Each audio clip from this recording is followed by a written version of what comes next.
하고 우리 찬양으로 수요일을 시작하도록 하겠습니다.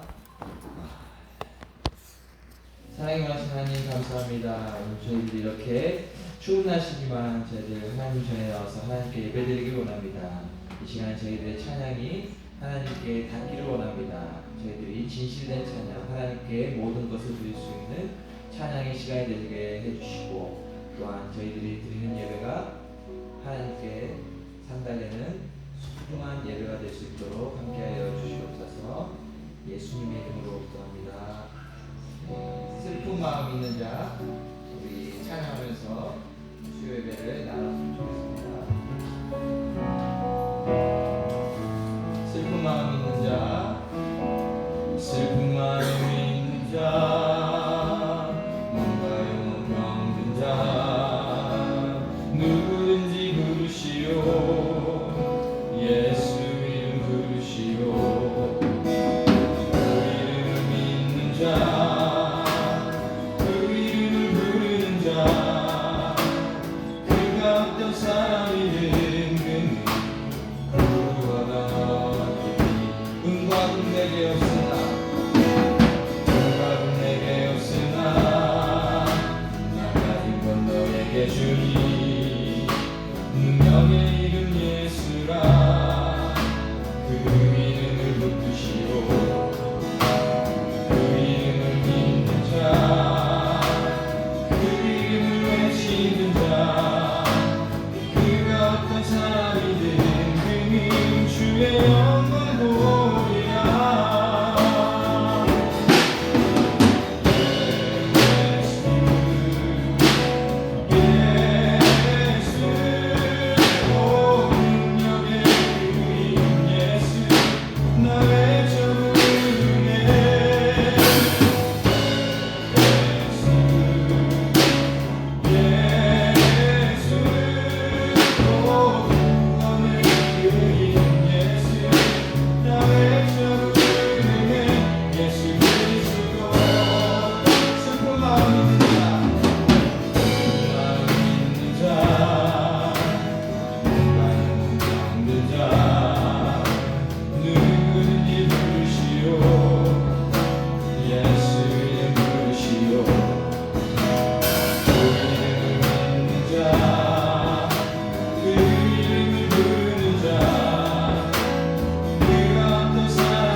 예수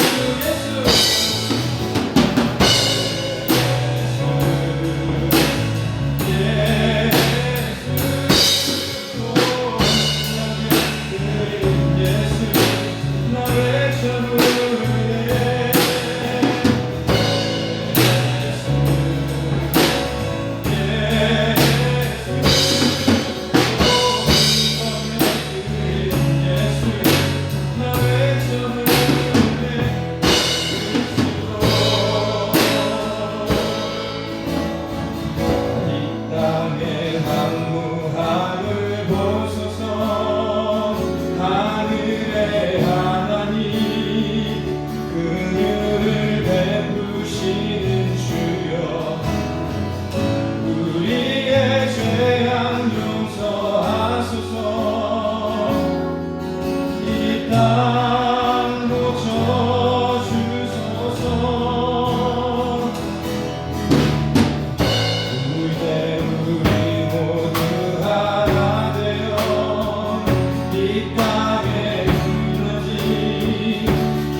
우리 말씀 후에 찬양을 할 찬양인데 먼저 좀 한번 했으면 좋겠습니다. 먼저 찬양하고 말씀 듣는 것도 좋을 것 같아서 하고 말씀 듣고 또 찬양하고 내 안에 가장 귀한 것. 네, 우리 이송현 집사님 기타로 선물해 주세요.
우리 한번 기도하기를 원합니다.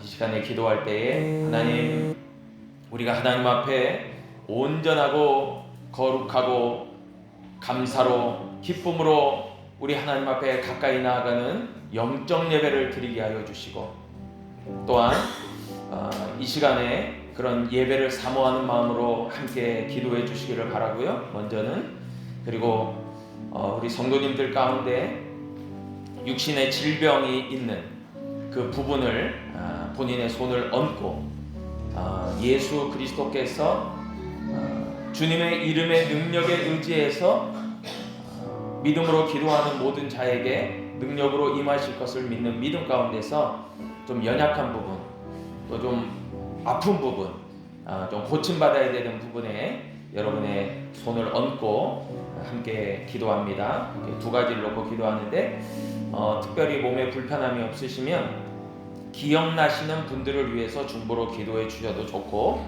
또 가슴에 손을 얹고 한 주간 동안 살아오면서 나에게 있는 기도의 제목, 내가 정말 하나님 예수 이름으로 능력으로 고침받아야 되고 해결받아야 되는 그 기도의 제목을 가지고 가슴에 조용히 손을 얹고 그렇게 기도하면 좋겠습니다. 우리 반주에 맞추어서 우리 주여 그렇게 한번 부르고 예배를 위해서, 아픈 부분을 위해서, 문제를 위해서 기도합니다. 주여! 아버지 하나님 감사합니다.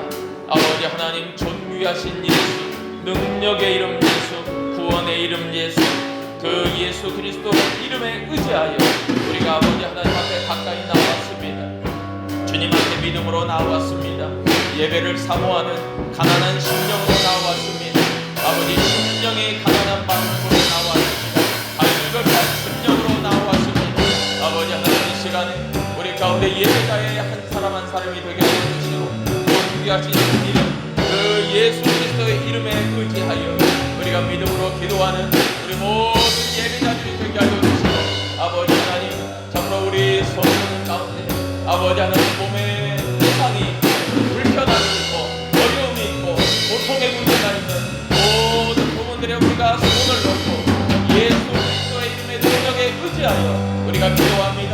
아버지 하나님 이 시간에 간절히 기도하오니 나사렛 예수 그리스도의 이름으로 기도하오니 모든 병만은, 모든 질병은, 모든 고통의 문제는, 모든 우리를 위협하는 모든 문제들은 아버지 나사렛 예수 그리스도의 이름으로 병원이 떠나갈지어다.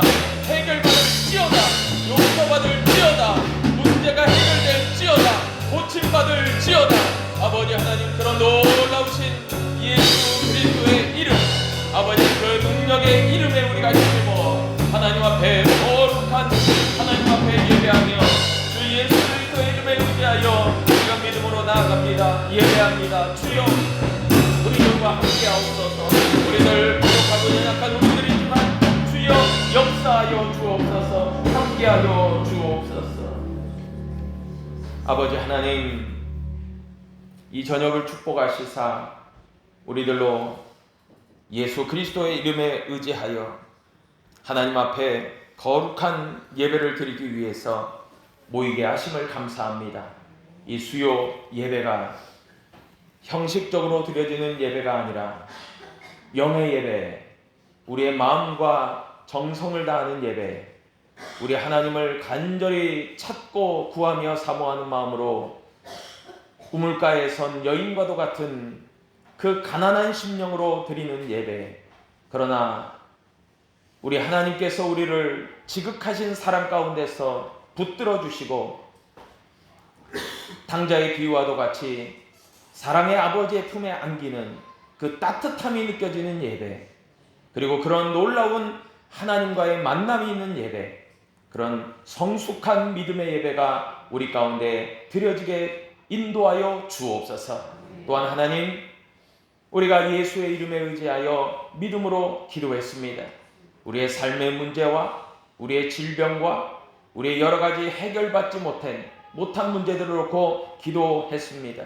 하나님 내게 은과 금은 없지만 내게 있는 것으로 내게 주노니 곧 나사렛 예수 그리스도의 이름으로 일어나 걸으라 할 때에 놀라운 기적과 표적과 놀라운 하나님의 능력이 나타났던 것처럼 하나님 지난날 있었던 그 성경의 사건들이 우리의 삶 가운데도 지금 2024년 현재 가운데도 살아계신 하나님으로 인하여 이루어져가는 놀라운 사도행전적인 삶을 우리가 살아가게 하여 주시고 그런 복된 삶을 살아가는 우리 모두가 되게 하여 주옵소서. 예수님의 이름으로 기도하옵나이다. 아멘. 우리 하나님의 말씀 함께 봅니다. 요한복음 7장 요한복음 7장 25절로 36절.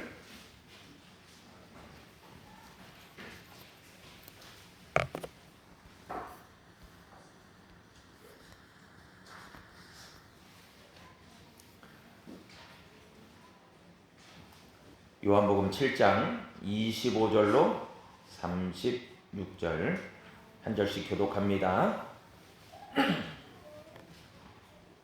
예루살렘 사람 중에서 어떤 사람이 말하되 이는 그들이 죽이고자 하는 그 사람이 아니냐.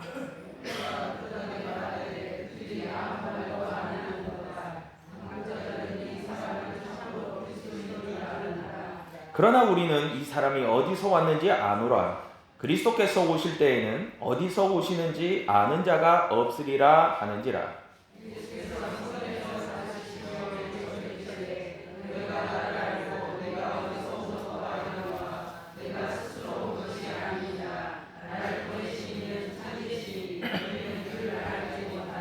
나는 아노니 이는 내가 그에게서 났고 그가 나를 보내셨음이라 하시니.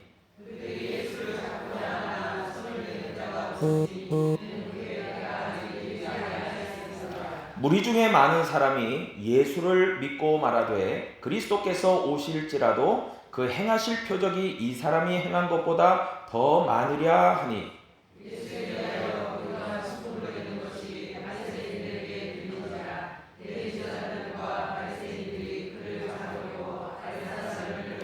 예수께서 이르시되 내가 너희와 함께 조금 더 있다가 나를 보내신 이에게로 돌아가겠노라.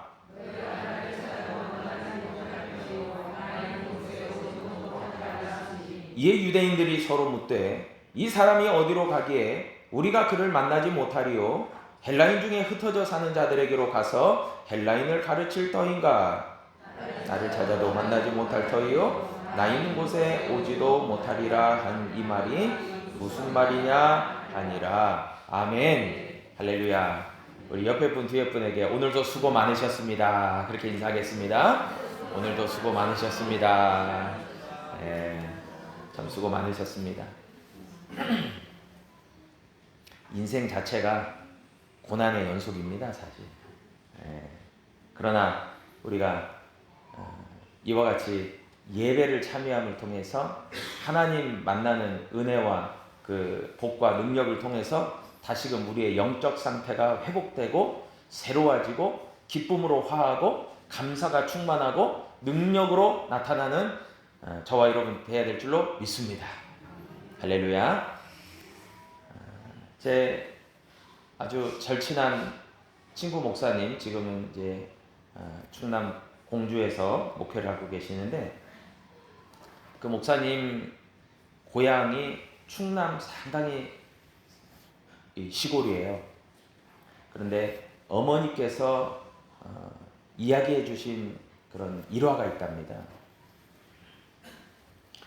한 번은 그 충청남도 시골 동네였는데 자그마한 교회가 있고요. 좀 한동안 교회에 뜸하게 잘 나오시지 않던 그런 좀 나이가 지긋한 분이 계셨는데 모처럼 교회를 나오셨답니다. 그래서 이제 교회 예배도 참석하시고 그리고 이제 구역 예배를 참석하시는데 제 친구 목사님 어머니께서 그 구역의 구역장님이셨어요. 그런데 모처럼 교회를 나온 그 나이가 지긋한 여자 성도님께서, 그 할머니께서 이상한 기도를 하는 거예요. 이렇게 기도하는 겁니다. 원두막에 사는 사탄 귀신아 물러가라, 그러는 거예요.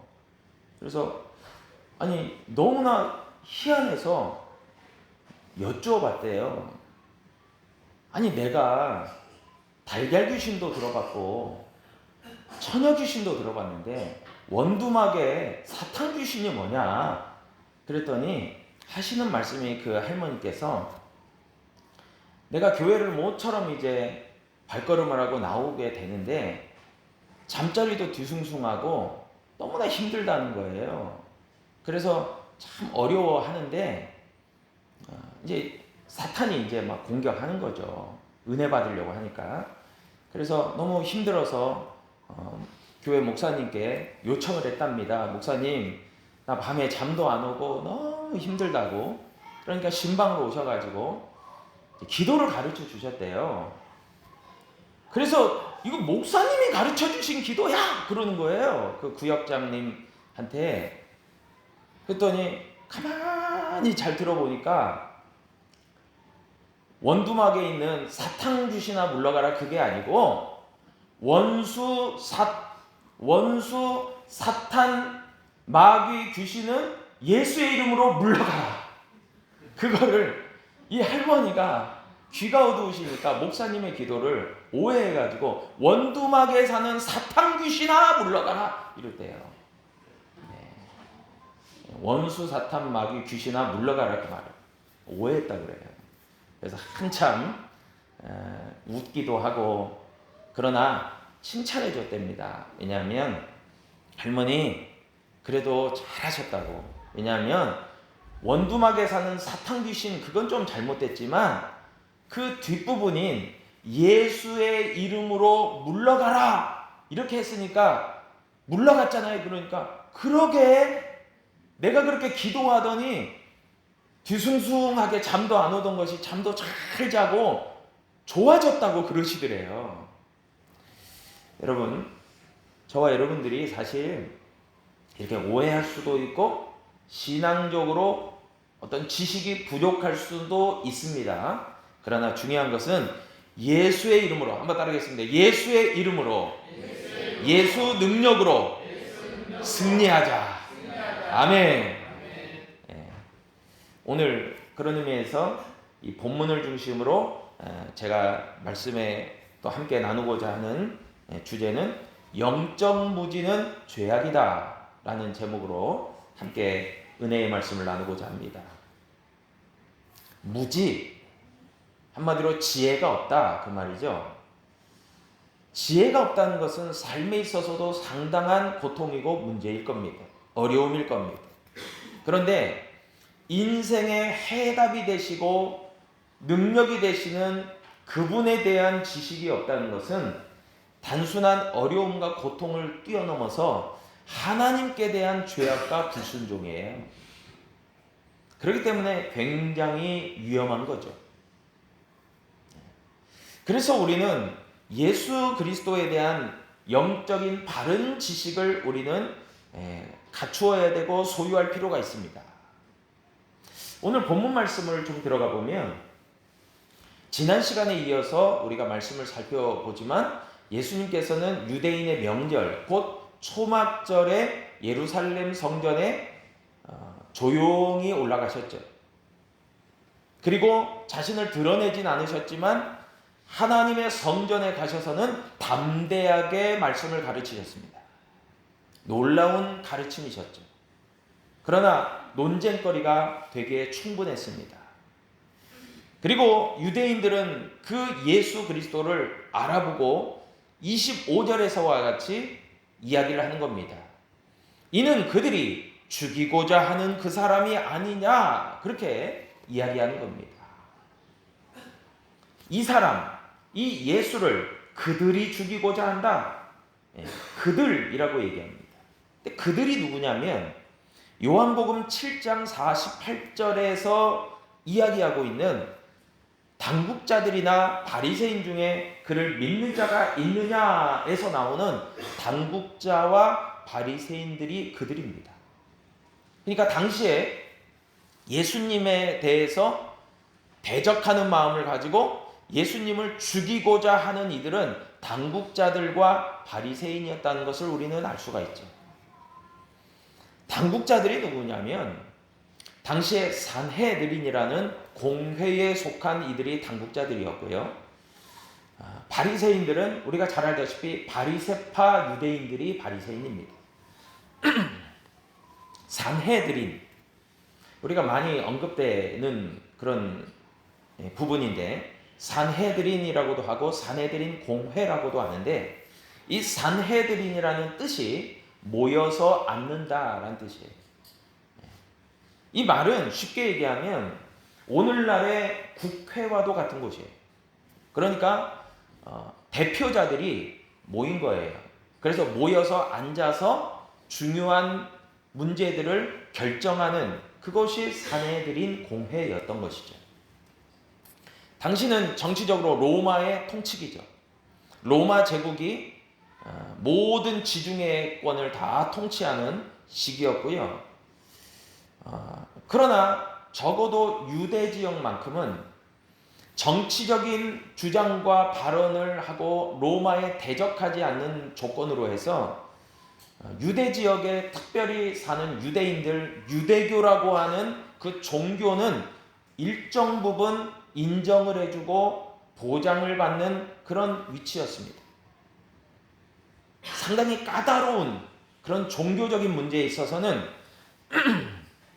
로마 제국은 다신교였기 때문에, 그러나 이제 나중에는 로마 황제 숭배 사상이 강력하게 되면서 핍박을 받게 됐지만, 그러나 당시만 해도 이 사내들인 공회가 종교적인 입장이었기 때문에 어느 정도 보장을 받고 있었다는 거죠.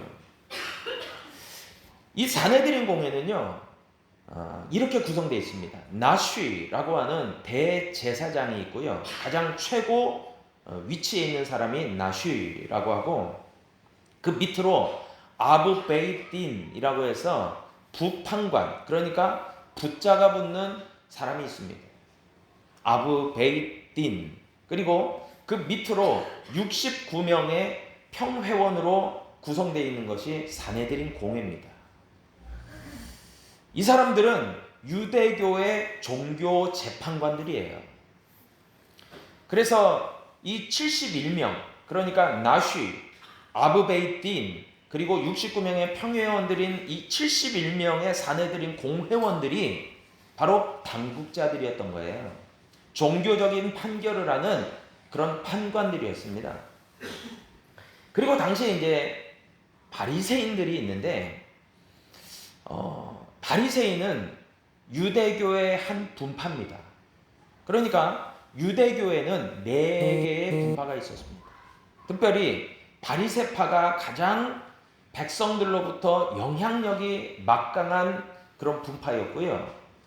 그리고 사두개파, 사독 제사장의 후예들인 사두개파, 그리고 에세대파라고 해서 독립적으로 이 공동체를 이루어서 광야 같은 곳에 은둔해서 생활하는 에세네파라는 그런 사람들이 있었고요. 그리고 열심당원들이 있었습니다. 열심당원들은 한마디로 얘기하면 이런 거예요.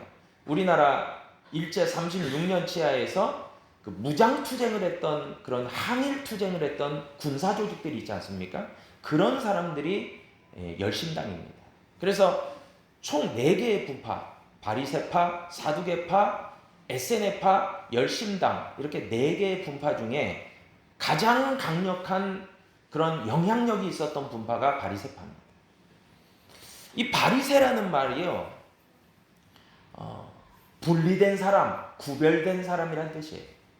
이 말은 어찌 보면 상당히 긍정적인 의미로도 보여지지만 부정적인 의미로 보면은 이런 거예요. 나만 옳고 나만 깨끗하고 나만 거룩하고 너희들은 불결하고 더럽고 이런 거예요. 그러니까 율법의 철저한 수호자들이고, 그리고 그것을 지키려고 했던 사람들이기 때문에 그들이 바로 바리새파였습니다. 이 바리새파들은요, 그 침묵기라는 게 있습니다. 그러니까 예수님이 오시기 전 400년 동안이 침묵기입니다. 그 침묵기 동안은 하나님께서 어떠한 선지자나 예언자도 세우지 않아요. 그 400년 동안은 그냥 하나님이 침묵하셨던 기간입니다. 근데 그때 주전 2세기경에 유대에는 하시dim 공동체라는 것이 생깁니다. 왜 이게 생기냐면 침묵기 가운데서 수많은 유대인들이 명목상의 유대인이에요. 세상 사람들과 구별이 없어요. 너무나도 그냥 막 살아요. 율법도 없어요. 그렇게 살아가는 시대 가운데서 이 하시딤 공동체라는 것이 일어납니다. 그러면서 무너졌던 율법을 철저하게 일으키려고 하는 저들이 생겨나게 된 거예요. 그들이 바로 하시딤이었고, 그 하시딤의 후예가 분리된 사람, 구별된 사람이라는 뜻의 바리새파입니다. 그러니까 참 이들은 어찌 보면 종교적인 열심이 대단했고요, 율법의 수호자들이었고요, 또한 산헤드린이라고 하는 종교 재판관 회의에서 마쿠 세력으로 막강한 영향력을 갖고 있었던, 정치적이진 않지만 이들의 판결에 의해서 유대교의 모든 결정이 되어지는 막강한 능력과 힘을 갖춘 사람들이 바리새파였습니다. 참 어느 정도에는 우리가 그런 부분들을 좀 이해할 필요가 있겠죠. 그래서 예수님의 십자가 사건에서도 알 수 있듯이 로마의 빌라도 총독 같은 경우도 이 산헤드린 공회 당국자들 바리새파하고는 척을 지지 않으려고, 싸우지 않으려고 했어요. 괜히 그냥 긁어부스럼이, 잘못 건드렸다가는 그냥 벌집 건드리는 것처럼 더 힘들어요. 그러니까 적당히 그냥 잘 이렇게 대해주고 그렇게 한 거예요. 자극하지 않아요, 절대.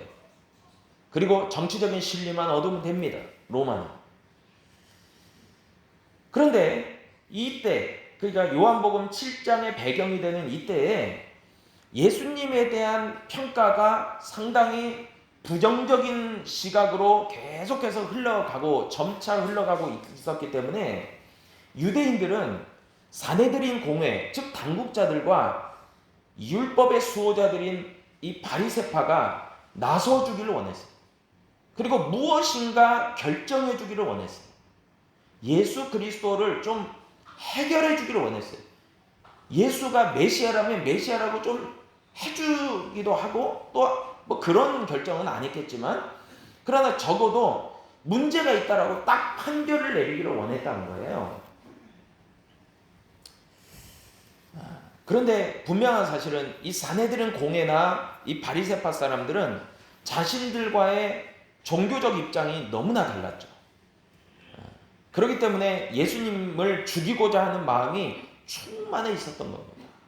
그런데 이거는 역으로 하면 온 인류를 향하신 하나님의 계획, 예수 그리스도의 십자가를 통한 온 인류의 구원을 향한 계획이 차근차근 이루어져 가는 것이지만, 당시의 시대 배경으로 볼 때에는 굉장히 험악하고 그리고 힘든 그런 상황으로 이제 점차 나아가고 있었다는 말이죠.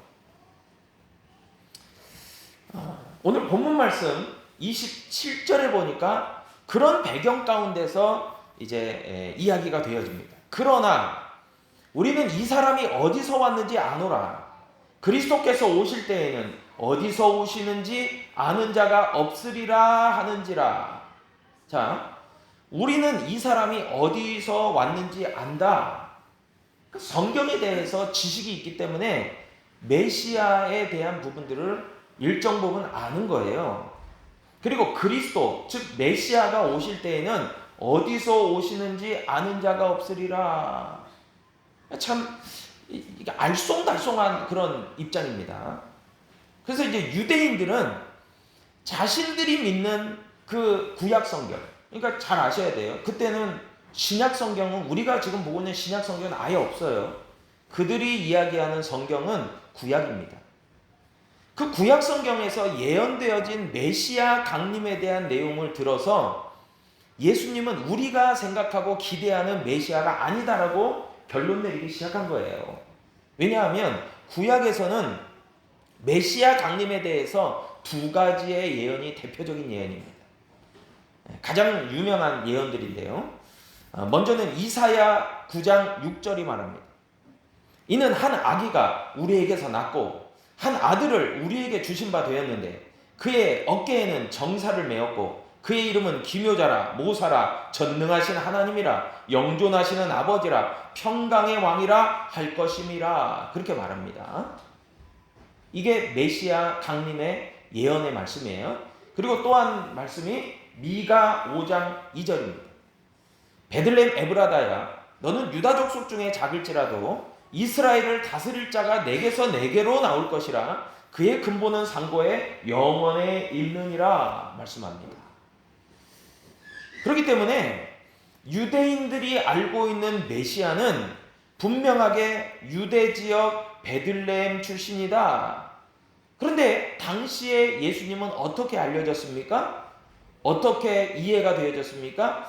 갈릴리 지역 나사렛 동네에서 온 예수다. 나사렛 예수다. 그렇게 소개되어졌죠. 그러니까 저들은 당연히 이 이사야서와 미가서를 바탕으로 우리가 생각하는 그분이 아니다라고 결론 내리게 된 거예요.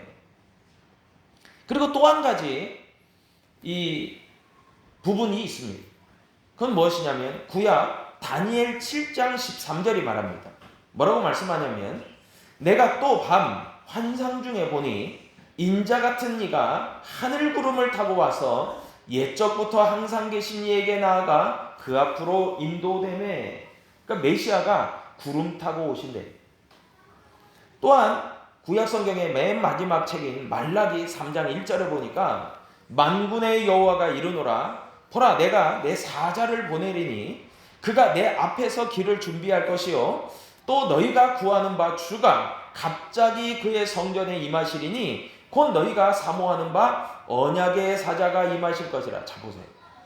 우리가 익히 아는 바대로 예수님께서 공생애를 시작하시기 전에 성령에게 이끌리어 사탄에게 시험을 당하시죠. 그 시험 중에 한 가지가요. 사탄이 성전 꼭대기에서 뛰어내리라는 거예요. 그러면 천사들이 너를 바칠 때 모든 백성들이 너를 볼 것이다. 당시에 성전에는 많은 사람들이 운집에 있었기 때문에 너를 볼 거다. 그리고 내가 메시아인 것을 알게 되리라. 왜 그래요? 말라기서의 말씀처럼 메시아는 구름 타고 오실 거고 메시아는 성전 꼭대기에 임하신다. 그 예언이 있었던 거예요. 여러분 참 이런 걸 놓고 보면 예수님은 강력한 유혹을 받으신 거예요. 아니 좀 만왕의 왕이라며 메시아라며 그리스도라며 하나님이시라며 그럼 나타내 보여라 그 말이에요. 근데 그 유혹은요 예수님의 십자가 사건까지 이어집니다. 로마 병정들이 조롱하잖아요. 내가 유대인의 왕이냐? 예수님의 십자가의 위에는 유대인의 왕이라는 편말이 있었죠. 내가 유대인의 진짜 왕이라면 어디 한번 그 십자가에서 내려와 봐라. 강력한 유혹 아닙니까? 그러나 예수님의 모습은 너무나도 비참하고 하나님의 어린 양으로 피를 뚝뚝 흘리시는 그 죽어가시는 모습이셨지만 그러나 그 모습을 통해서 십자가와 예수 부활과 예수 생명과 예수 능력의 놀라운 사건이 우리에게 하나님의 놀라운 구원을 완성하고 이루게 된 줄로 믿으시길 바랍니다. 여러분 성경이 이야기하는 메시아에 대한 예수 그리스도에 대한 영적 지식을 우리는 굉장히 주목하고 우리는 적어도 예수님을 따라가고 예수님을 쫓아가고 예수 제자로 살아가려고 한다는 우리들은요 좀 관심 갖고 좀 잘 알아야 돼요. 그런데 너무나 서두에도 말씀드렸지만 영적으로 무지하면 그것은 불편함을 넘어서서 그건 죄악인 거예요. 결국에는 하나님을 대적하고 하나님께 불순종하기 때문에 그렇습니다. 이에 대한 예수님의 대답이 나옵니다. 오늘 본문 요한복음 7장 28절로 29절에 이하의 말씀해 보니까 예수께서 성전에서 가르치시며 외쳐 이르시되 너희가 나를 알고 내가 어디서 온 것도 알거니와 내가 스스로 온 것이 아니니라 나를 보내신 이는 참되시니 너희는 그를 알지 못하나 나는 아노니 이는 내가 그에게서 났고 그가 나를 보내셨음이라 하시니. 자 보세요. 예수님의 대답이셨어요. 예수님께서는 너희가 나를 알고 내가 어디서 온 것도 알거니와, 이건요 굉장히 풍자적인 예수님의 말씀이셨어요. 이것은 이런 의미예요. 예를 들어서 야, 너 참 잘났다 이러면 그것은 정말 잘났다는 말의 어떤 긍정적인 말이 될 수도 있지만, 또 다른 말로 이야기하면 정말 넌 못났다, 그런데 너 왜 이렇게 잘난 체 하냐, 그거죠. 그러니까 참 역설적이고 풍자적인 의미죠. 근데 이 28절 이하는 예수님은 그런 표현을 쓰신 거예요.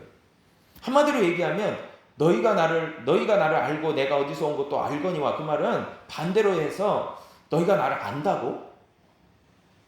너희가 내가 어디서 오는지를 너희가 진짜 알고 있는 거야? 그런 의미입니다. 예수님께서는 분명하게 자신은 스스로 온 것도 아니고 오직 참되신 하나님께로부터 내가 보냄을 받았다라고 말씀하십니다. 자신의 정체성, 자신의 어떤 입장, 자신이 지금 이곳에 있는 위치, 모든 것에 대한 분명한 결론이셨죠.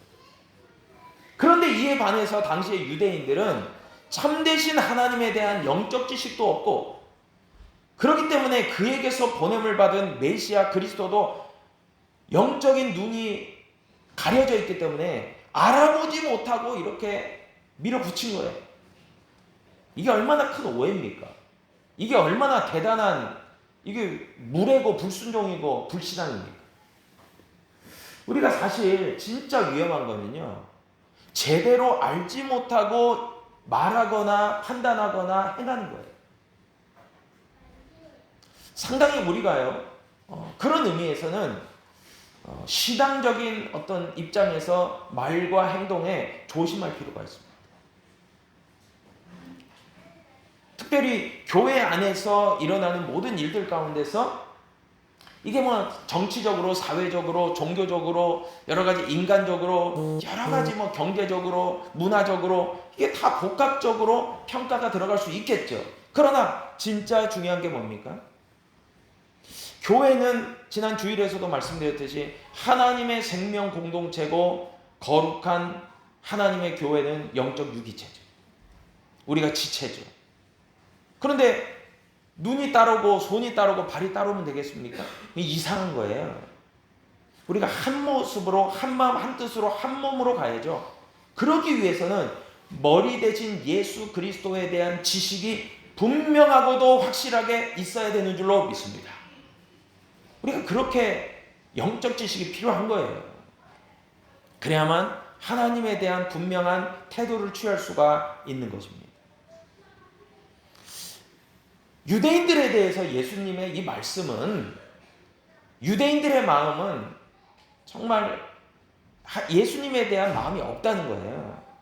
그리고 너무나도 예수님이 참 쉽지 않는 마음. 그러나 이런 예수님의 풍자적인 이야기를 듣는 저들의 감정도 상할 대로 상한 거예요. 불쾌한 거죠. 그래서 막 분노가 치밀어 오릅니다. 그래서 예수를 어떻게든 죽이려고 막 하는 거예요. 그런데 아직은 초막절이었기 때문에, 예수님의 때가 이르지 아니었기 때문에 예수님을 잡을 수가 없는 거예요. 여러분, 여기에서 우리가 정말 알 수 있는 게 있어요. 진짜 하나님이 허락치 아니하시면 그 어떠한 것도 스탑이에요. 성경을 잘 보세요. 때로는 고난이 오고 때로는 어려움도 오고 내가 이해되지 못하는 상황에 처할 때가 있습니다. 그러나 그럴 때마다 하나님의 계획이 있어요. 하나님이 우리를 향하신 그런 계획이 있습니다. 우리는 다 알지 못해요. 영적으로 완벽하게 이해하지 못해요. 그러나 진짜 믿음의 사람들은요, 이해되지 않아도 내 생각으로 도저히 용납되고 감정으로 받아들여지지 않아도 하나님의 계획의 신실함과 하나님을 향한 확신 있는 믿음을 가지고 쫓아가는 거예요. 할렐루야. 그게 진짜 믿음의 사람들의 태도요, 모습인 거죠. 그런데 반대로 어떻습니까? 예수님에 대한 영적 지혜가 없고 지식이 없고 무지하고 영적으로 눈이 가리워져 있는 사람들은 자기 생각대로 하는 거예요. 내 감정대로 하는 거예요. 내 판단대로 하는 거예요. 내 경험대로 하는 거예요. 당시에 유대인들이 그런 사람들의 태도를 잘 보여주고 있습니다. 그리고 분명한 것은 당시에 예수님께서 행하신 표적이 너무나 많았어요. 예수님이 행하신 표적은 뭡니까? 우리가 요한복음에서 계속 말씀을 나누면서 이것은 예수님을 나타내는 표적이다, 표적이다, 표적이다. 38년 된 병자를 고치신 것, 정말 가나의 혼인잔치부터 해서 뭐 쫙 예수님, 이게 뭐예요? 결국 표적이라는 게 사인이잖아요. 결국 뭐예요? 예수가 그리스도다, 예수가 메시아다, 예수가 하나님의 독생자다, 예수가 진짜 우리의 구원자다. 그걸 계속 표지판으로 나타내주는 건데 사람들은 노라고 하는 거예요. 안 받아들인다는 거예요. 왜요? 얄팍한 지식으로, 그리고 자신들의 처한 상황으로 예수 그리스도를 평가하고 있기 때문에 용납을 못하는 거죠. 그리고 사내들인 공회원들과 바리새인들은 자신들의 정치적이고 종교적인 입장이 분명한데 그것을 훼손하는 것 같은 예수 그리스도의 발언과 태도와 모습에서 너무나도 자신들이 거부감을 느낀 거예요. 이런 예수라면 죽여야 된다, 그렇게 생각한 거죠. 대제사장들과 바리새인들이 보낸 아랫사람들, 즉 종들과 하인들이 예수님을 급기야는 이제 잡고자 하는 거예요. 그래서 오늘 본문 말씀 요한복음 7장 33절로 34절에 보니까 예수께서 이르시되 내가 너희와 함께 조금 더 있다가 나를 보내신 이에게로 돌아가겠노라. 너희가 나를 찾아도 만나지 못할 터이요 나 있는 곳에 오지도 못하리라 하시니. 자, 예수님이 이런 말씀을 하시는 거예요. 근데 이 말씀이 의미하는 거는 내가 십자가를 지고 내가 부활할 것이고 내가 하나님이 계신 그곳으로 내가 승천하실 거다라는 것을 미리 예고한 거예요. 그런데 영적으로 무지했던 저들은요, 저 유대인들은 어떻게 해석을 하냐면은, 아, 이 예수가 유대를 떠나서 멀리 가나 보다. 아마도 헬라 지역에 흩어져 사는, 즉 디아스포라 유대인들에게로 말씀을 가르치려고 떠나가려고 하는가 보다라고 이해한 거예요. 이게 얼마나 정말 단편적인 지식과 해석입니까? 참 이런 면을 보면요, 당시의 종교적 재판관들이었던 사내들인 공회원, 그리고 종교적으로는 열심히 있었고, 그리고 구별된 자로, 거룩한 자로, 분리된 자로, 율법의 수호자라고 생각했던 바리새인들, 그리고 어느 정도는 메시아 강림에 대한 그런 성경적인 지식을 갖고는 있었으나 너무나도 영적으로 무지했던 유대인들, 이들이 예수님에 대해서 제대로 모르는 거예요. 그리고 십자가로 내몰아버린 거예요. 참 얼마나 위험성이 다분합니까? 여러분, 우리가 예수님이 누구신지 제대로 알 때에 비로소 우리가요 참된 믿음의 생활을 할 수 있고 예수 그리스도를 따르는 예수 제자의 삶을 살아가게 되는 줄로 믿습니다. 진짜 그래요. 그래서 진짜 무서운 사람이 누군지 아십니까? 잘 모르는데 무지한데 그 손에 칼을 쥐어주잖아요. 이 사람 제일 무섭습니다. 잘 모르는데 과격해. 그리고 마음대로 휘둘러 버립니다. 지금 상황이 그랬다는 거예요. 요한복음 7장에서. 여러분, 빌립보서 3장 8절에 보니까 또한 모든 것을 해로 여김은 내 주 그리스도 예수를 아는 지식이 가장 고상하기 때문이라. 내가 그를 위하여 모든 것을 잃어버리고 배설물로 여김은 그리스도를 얻고. 사도 바울의 고백이죠. 사도 바울은요 철저한 바리새파였고, 그리고 정치적으로는 로마의 시민권자였고, 그리고 유대인으로서는 베냐민 지파였죠. 그런 자부심이 있었죠. 선민의식, 정통 율법의 어떤 고수자라고 하는 바리새, 그리고 당시의 정치적인 입장에서는 로마 시민권자, 이런 모든 것들이 예수 그리스도를 안 이후부터는 예수 그리스도에 대한 영적 지식을 갖고 있는 다음부터는 배설물로 여겼다 그랬어요. 예수 그리스도를 아는 지식이 가장 능력 있고 가장 중요하고 그 이외에는 다 내가 버릴 수 있다고 말이에요. 배설물이란 말은 언제든지 버릴 수 있다고 말이에요. 여러분, 그래서 정말 우리에게 필요한 것은 무엇입니까? 그리스도를 배우고 알아가는 거죠.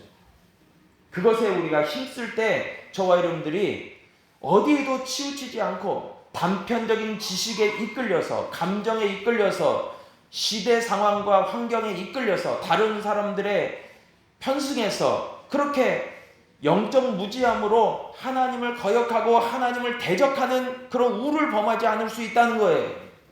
그래서 사도 바울은 디모데, 영적 아들인 디모데에게 디모데후서 3장 14절에서 말씀하죠. 그러나 너는 배우고 확신한 일에 거하라.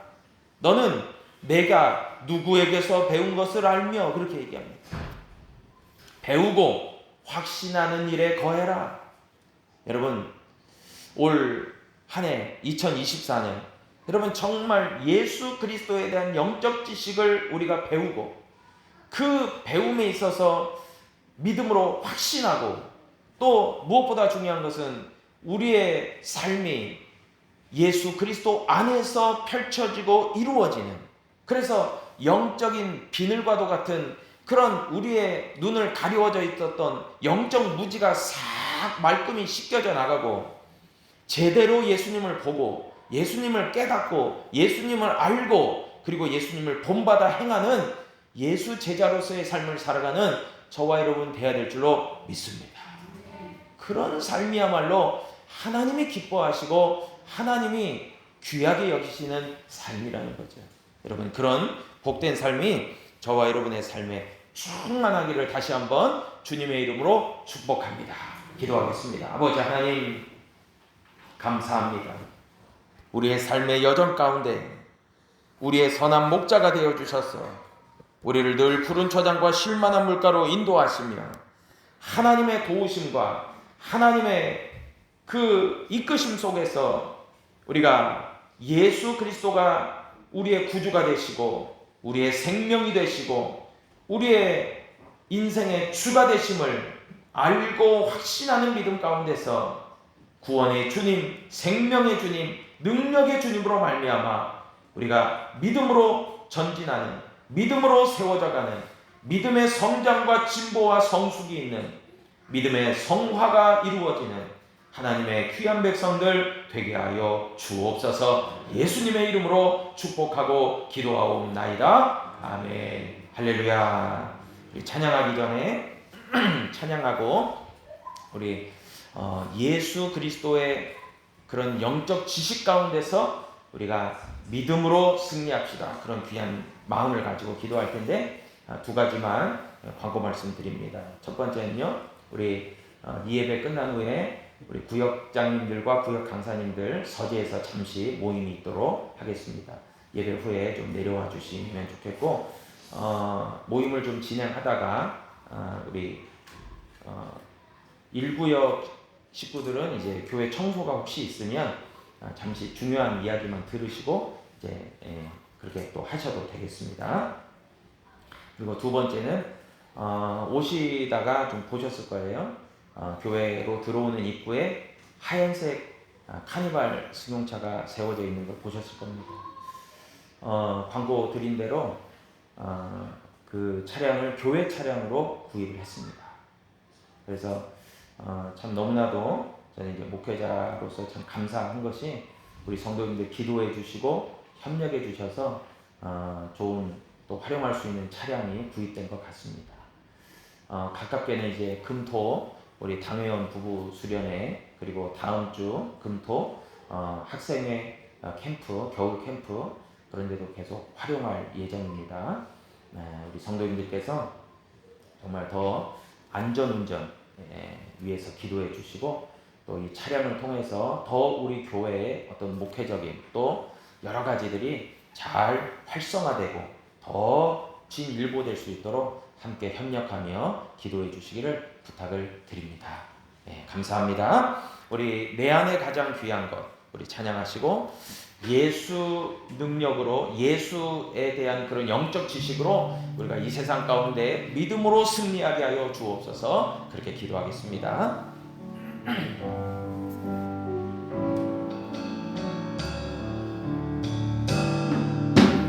내 안에 가장 귀한 것 예수를 알미라.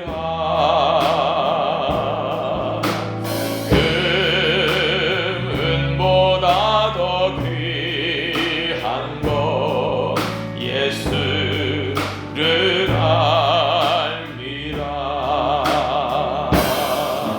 세상 지식보다 귀한 것 예수를 알미라. 내 안에 가장 귀한 것 예수를 알미라. 예수의 이름 존귀한 그 이름 예수의 이름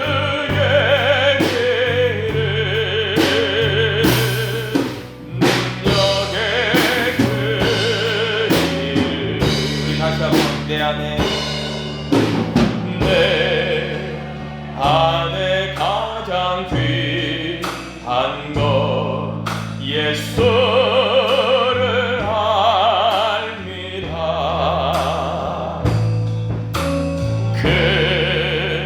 금은보다 더 귀한 것 예수를 알미라. 세상 지식보다 귀한 것 예수를 알미라. 내 안에 가장 귀한 것 예수를 알미라. 예수의 이름 존귀한 그 이름 예수의 이름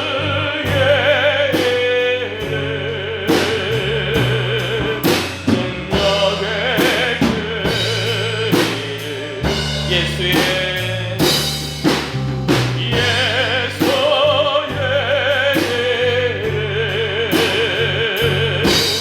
존귀한 그 이름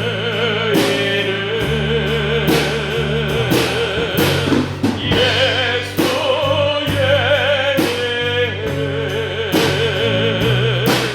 능력의 그 이름. 우리 주여 한 번으로 동성으로 기도하십니다. 주여 아버지 하나님 감사합니다.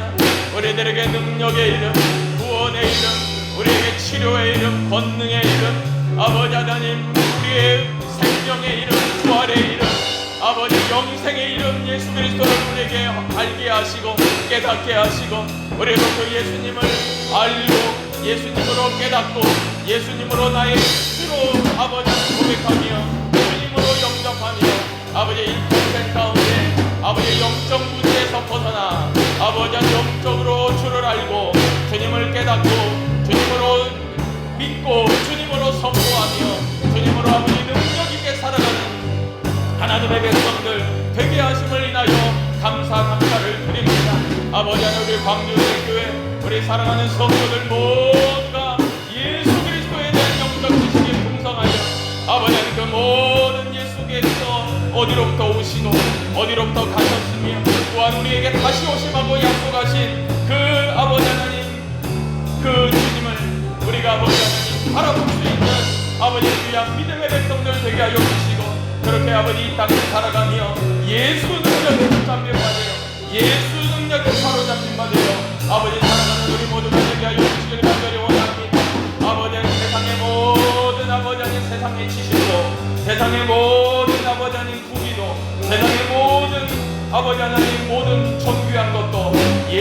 믿음에 비교가 할 수 없음을 우리가 고백하오니 하나님 아버지, 우리에게 아버지 성령의 지혜를 주옵소서, 성령의 지식을 주옵소서.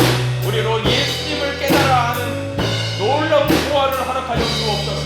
그러므로 이 땅을 살아가며 우리로 낙심하고 절망하는 것이 아니라 우리 예수의 능력에 붙들릴 바 되시고 예수의 이름에 사로잡힌 바 되시고 아버지, 우리가 일평생 믿음의 끈을 놓지 않고 아버지 하나님 믿음으로 달려갈 수 있는 우리 모두가 되게 하여 주옵소서. 하나님 인도하여 주옵소서. 아버지 역사해 주옵소서. 아버지 하나님, 우리의 능력이 되시는 예수 그리스도, 그 예수 그리스도의 이름의 권세와 능력으로 복음을 담대하게 증거했던 사도들과 제자들, 그리고 그들을 통해서 위대한 하나님의 교회가 세워지고 지금까지도 든든하게 서가며 수많은 이들에게 예수 생명이 증거되어지고 저들의 영혼이 구원받고 하늘나라 시민권이 부여되며 놀라운 새 생명의 그 귀한 역사, 영적 역사가 펼쳐지는 것처럼 하나님, 우리 광주은혜교회를 통해서 이 구원의 방주를 통해서 이 복음의 전진기지를 통해서 사람들이 예수님을 알고 예수님으로 구원받고 예수 생명과 능력 가운데 기쁨과 감사로 능력으로 살아가는 그런 축복된 우리 교회와 성도들 되게 하여 주옵소서.